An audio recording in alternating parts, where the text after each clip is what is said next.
Okay, the number one, the legacy of Esau, Edom.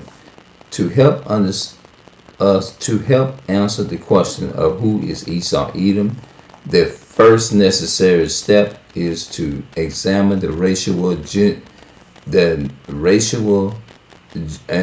genealogical history of Esau and his descendants. Life and history of Esau.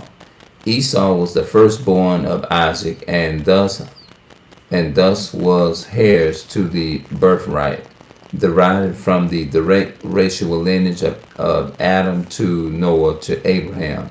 Thus Esau was racially inanimated, was an inanimate, was an Adamite, a Shemite, and a Hebrew, the racial stock of the white race. That's who the Adamites, that the same word would be. Adamite would be for Edomites and stuff like that.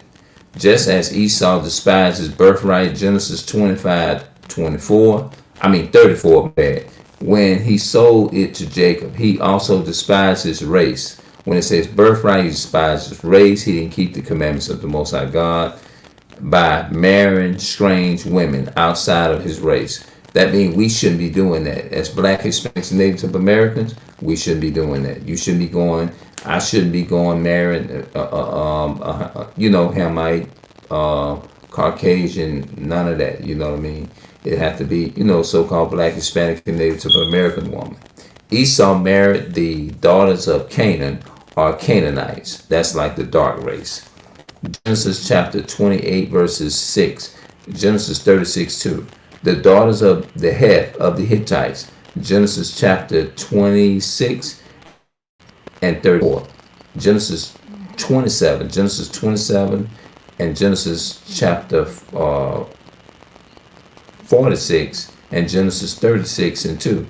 The daughters of Ishmael. Now, the Ishmael would be the modern day Arabs. You know what I'm saying?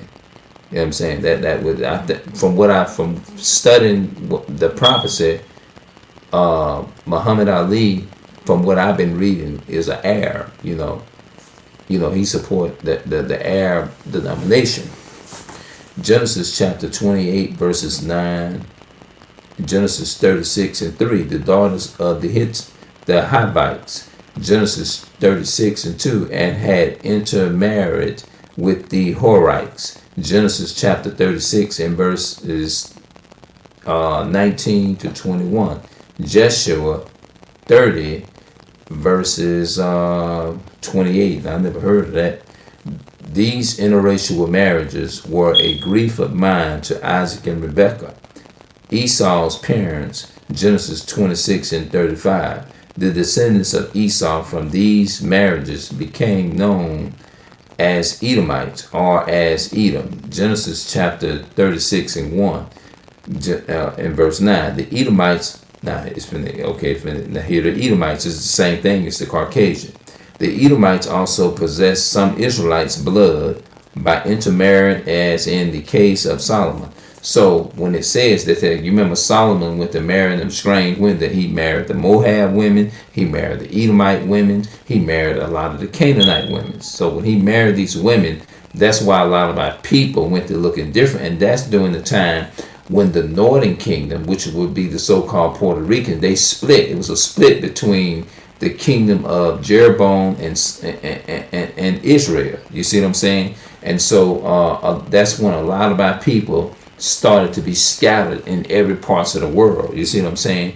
And they started intermingling and started mixing with the other Asiatic nations and stuff like that. And our people spread it all across Africa, the continent of Africa. That's why you see a lot of our people living in places like Nigeria, Egypt, and all those different places. And you see a lot of our people they developed all these different futures. And that's how we get all these different futures, because our people went and mixed with other nations. You see what I'm saying? So let's keep going. Esau and the Edomites dwelt in Mount Seir. That's where the Caucasian people dwell at. Genesis chapter 36 verses 8 to 9, which God gave to Esau for a possession. Deuteronomy chapter 2 and 5. Joshua chapter 24 and verse 4. This land was also known as Idumea. That's the same name for the biblical name for Caucasian people, Idumea. In Isaiah chapter 34, verse 6, the land of Edom, Mount Seir, lies south of the Dead Sea and stretched south to its seaport at Elad.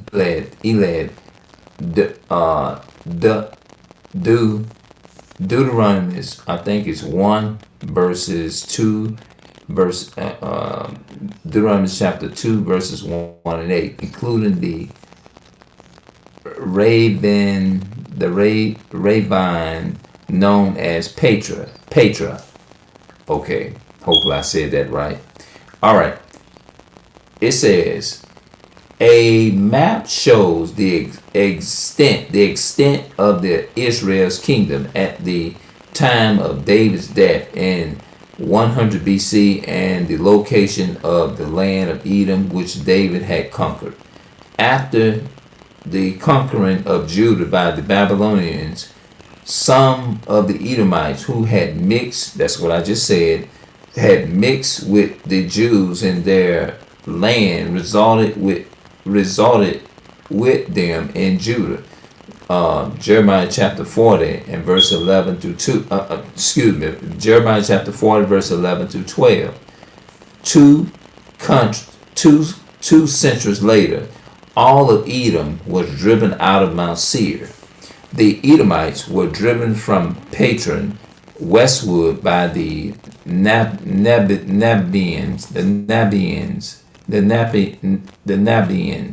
in 312 BC, and before the middle of the 2nd century BC, they were occupied not only southern Judah, but also Hebron and the country to its north as far as Bethdazer. That's First Maccabees chapter 4 and verse 29. First Maccabees chapter 4 verse 29. First Maccabees chapter 4 verse 29. Let's see if we can get that.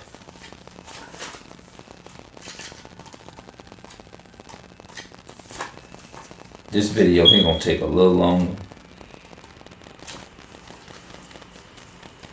First Maccabees, okay, chapter 4 and verse 29. Now, usually when they say Maccabees, it's probably talking about ecclesiasticals, you know. First Maccabees chapter 4 and 29.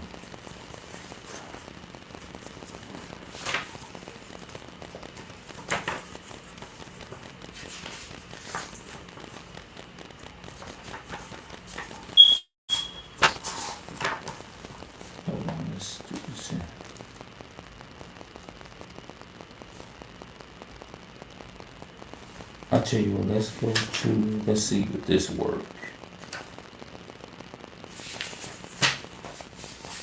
First Maccabees chapter 4 and verse 29. Be not hasty in thy tongues and thy deeds, slack and remiss. Be not as a lion in the house, nor framelic amongst thy servants. Okay, I should have my glasses on reading that. Yes, indeed, man. All right.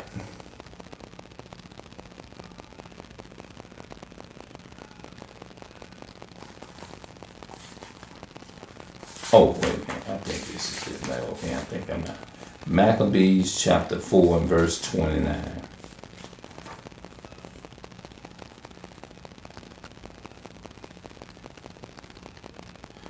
So they came unto Idumea and pitched their tents at Beth Shear, and Judah met them with 10,000 men.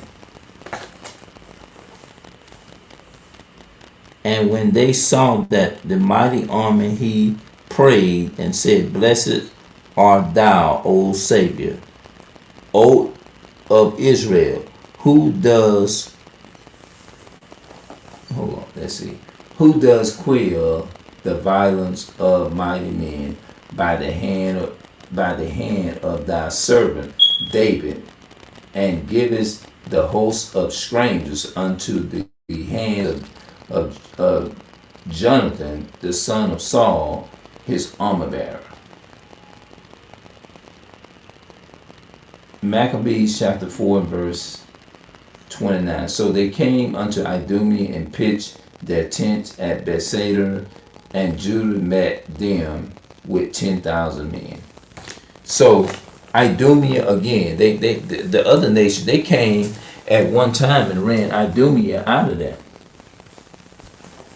So let me hyphen that right quick, and I'm gonna get back to my reading in the who is Esau, Edom. Because at least I want to give. I'm not gonna read it all, but at least I want to give y'all a general idea of who this is talking about. The Nepians. Let's see. Hold on. Let's see what that word means. And I promise you, I'm gonna move on, people. Nabathes, Nepians, or something like that. According to vocabulary.com, nada means nothing. The kids next door will be disappointed if they learn that their lemonade stand has earned them nada. Nada means. The Nada means now occupied Mount Seir. Okay, and the Edomites were driven into the old territory of Judah. The Maccabees family, a remnant of the true Japhites, had ruled Judah from 166 to 37 BC. Under Judah, Maccabees First Maccabees 5 and 3 recaptured the city of Hebron from the Edomites in 164 BC. Okay, during the time of John Hyrcanus in 135 through 105 BC, the nephew of Judas and the Japhites were again faced with the hostility of Idumea, talking about the Caucasian. The Hyrcanians confronted the Edomites, causing a decisive change in the relation between the two fictions. John Hyrcanus conquered the whole of Edom and undertook the forced conversion of its inhabitation to Judaism. Joshua I don't even know what these numbers are, y'all. Let's see, 1, 2, let's see, 5, 6, 7, 8, enter 8, 9, and 1. Thenceforth, the Edomites became a section of the Jewish people. And that's talking about the Ashkenaz people. You'll see what I'm saying? Thus, at this juncture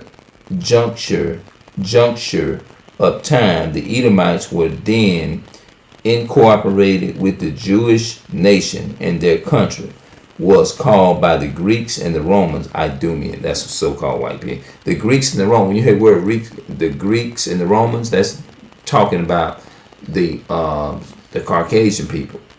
And the Canaanites would be the Hamites, is the one that sold our people to the Greeks. And I can point that out another time. Okay, Mark chapter, let's see.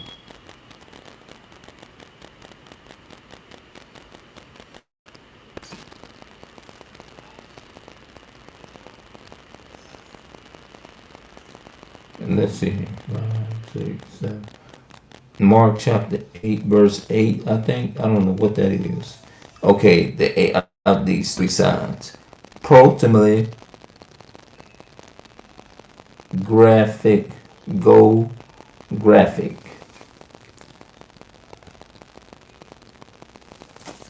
Okay, let's look that up. Let's look that up right quick. Hold on. GeoGraphy. GeoGraphy.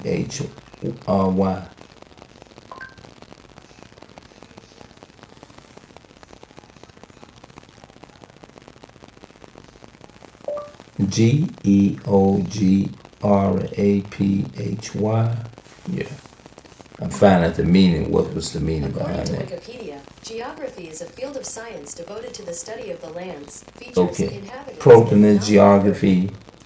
Geography is a field of science devoted to study of the lands, futures, inhabitants, and phenomena of Earth.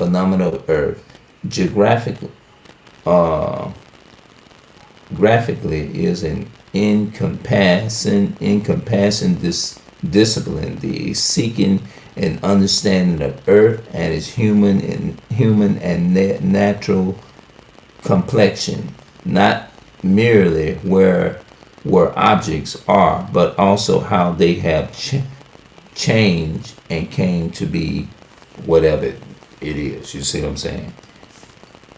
All right. Thus, at the juncture of time, the Edomites were incorporated with the Jewish nation, and their country was called by the Greeks and the Romans Idumean. That's Mark.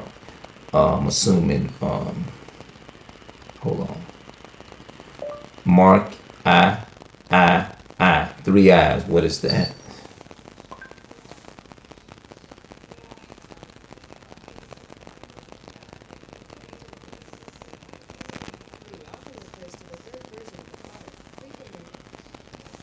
Okay, hold on. Okay. Mark 3, verse 8. Protimely, geographically, but the tide turned in favor of the Edomite facing when Julius Caesar made an antiplator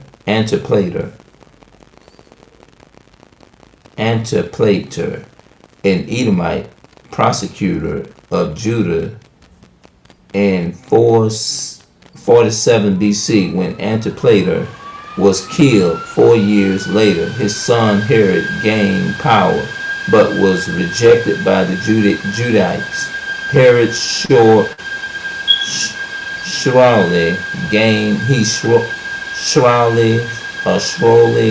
gained the support of Rome with an army at his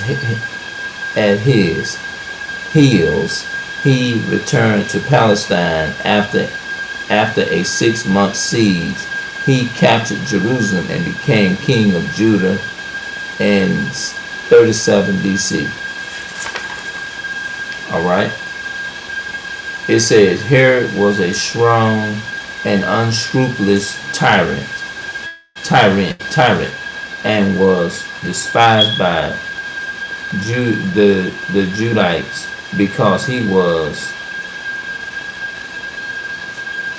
the Judites because he was an Idumean, not one of their own stock. Herod hated the people of Judah, and one of his first acts was to execute 45 of the leaders of the old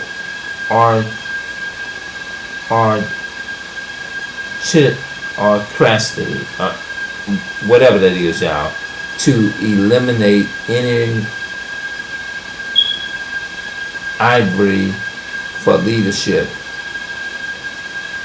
Okay, let's keep going. Let's go down here. Herod even rebuilt the temple as it was in ruins from repeating siege, part of which Herod was responsible for by his attack upon the city. The temple of God became an became in a scene Herod's temple. We thus find that in the years just before the time of Christ, Judea was controlled by an Edomite, facing who usurped the Judite name and led the heritage under the Hyrcanians. Under the Hyrcanians, the Edomites were forced to be part of Judea's culture, but under Herod the Herodian, the fiction had control over the Judean culture and way of life. Confounded the matter is that the fact that some Judites had intermixed with Edomite, Canaanites, and other alien stocks at the time they returned from the Babylonian captivity. You see what I'm saying? Herod, let's read that again. Herod even rebuilt the temple as it was in ruins from repeating siege, part of which Herod was responsible for by his attack upon the city. The temple of God became in a scene Herod temple. We thus find that in the years just before the time of Christ, Judean was controlled by an Edomite fiction who usurped the Judites' name, land, and who usurped the Judites' name and inheritance under Hyrcanians. The Edomites were forced to be part of Judean culture, but under Herod, the Herodian fiction had control over the Judean culture. The way of life confounded the matter is the fact that some the Judites had intermixed with Edomite. That's talking about the so-called white man. Edomites, Canaanites, and other alien stocks at the time they returned from the Babylonian captivity. Ezra chapter 9 verses 1 and 2. Nehemiah chapter 13 verse 3 and Nehemiah 23 through 25. These mixed blood people were also hostile toward the Judean Israelites. These mixed blood people were also hostile toward the Judean Israelites. The land was not the kingdom of Judah, but the nation of the Jews, Judeans. Historically, the Edomites became known as Jews, a term derived from Judean, which was derived from the name of Judah, being the royal line of Israel. They were never of Judean or Israel.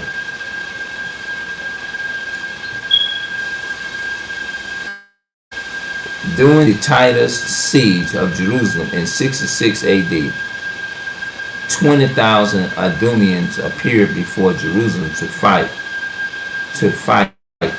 in behalf of the Zealots, who were besieged in the temple.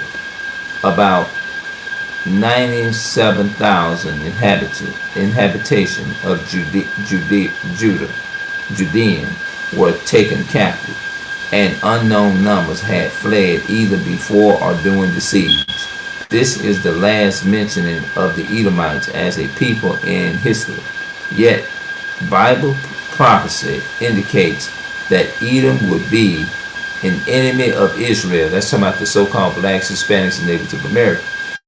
In later time, we find that their only connection to a present-day people in religion is is with the Jews and Judaism.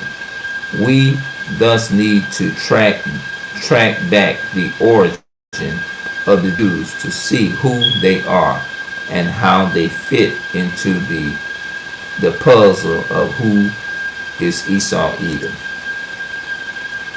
The origin of the Jews. The Jews of today fall within two main types. These,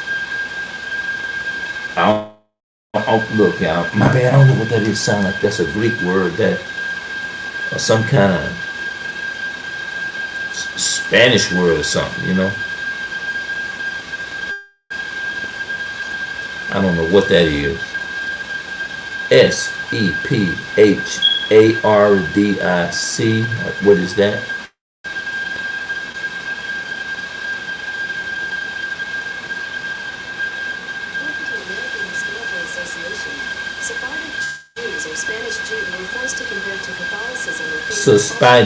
Suspadic.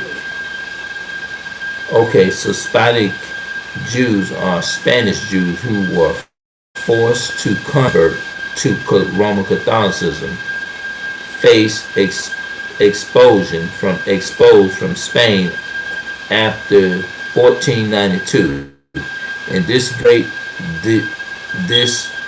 diaspora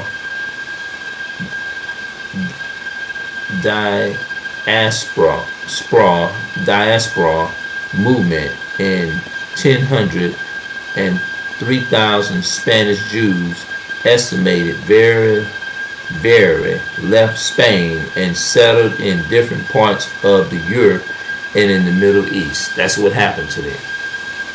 That's why I wish the young man could have stayed in here, because I wanted him to get the last part. The Jews of today fall into two main types. Let's see, I just said that. I don't know what that is. I never heard of that. Hold on. According to American Historical Association, Sephardic Jews are Spanish Jews who were forced to convert to Catholicism. Yeah, they was these people in Sephardic Jews and Ashkenaz Jews. The Suspiran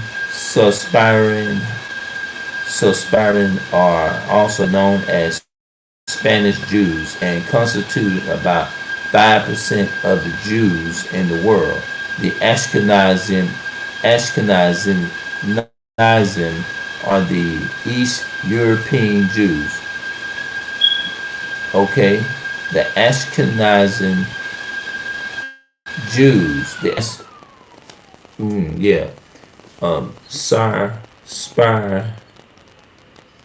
Sparadim are also known as Spanish Jews and constituted about 5% of the Jews in the world.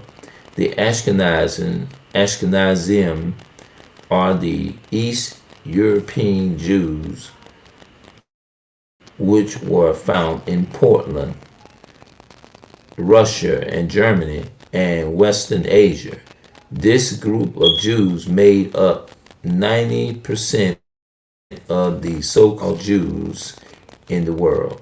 Many references in historical sources have unequivocally identified the buck of the Ashkenazi Jews were driven from a people known as Khazars or Chazars. In some texts, the original Jewish Encyclopedia of 1905 revealed that the main stock of the Jews came from this Asiatic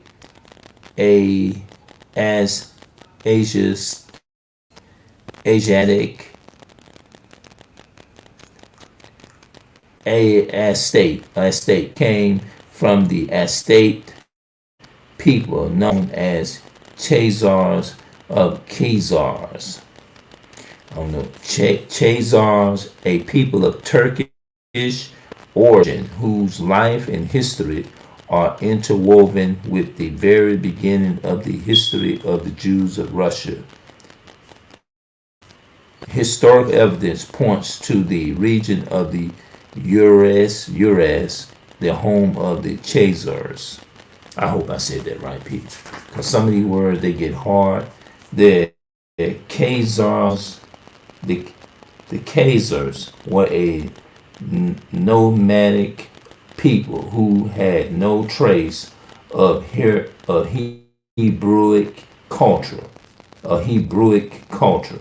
They had been following a pagan, sex-oriented religion. I need to highlight that, man. That is really good. I'm surprised I was able to say that, man, because some of these words in here is hard, bro. Well, man, I forgot where the hell I was, bro. Wait a minute, what did I forgot where I was reading that.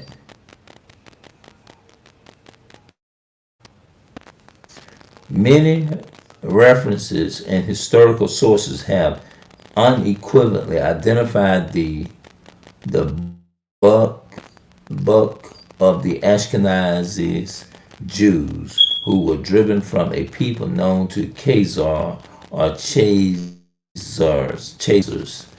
in the same text. The original Jewish Encyclopedia of 1905 revealed that the main stock of the Jews came from this Asia, came from this state,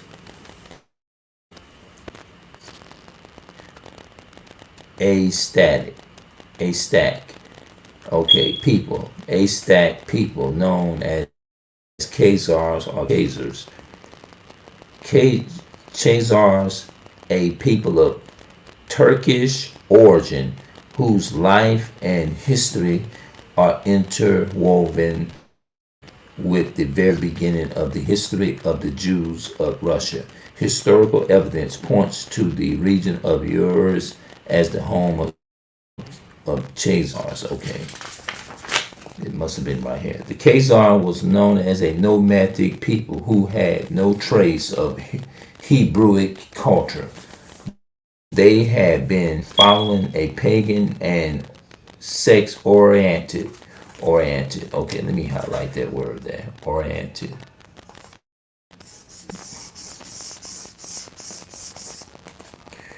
Or Orientic religion until they had officially embraced Judaism in 740 AD, while rejecting Christianity and Mohammedanism. The Jewish altar, and the word Jewish just means to pertain to. The Jewish altar and the historian altar. Kos. Let's look at that one. I ain't never heard of that one either. Koestler. I don't. What is that? I don't know what the hell that is.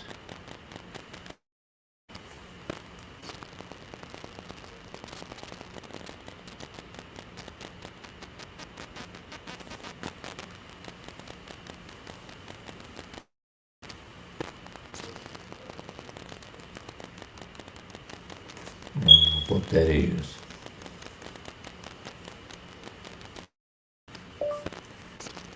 Koestler. What is that?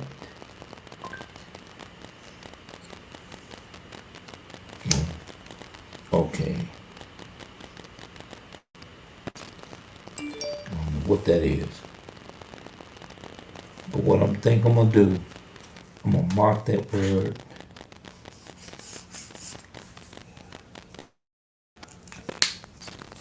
Yeah, I don't know what the hell that one is.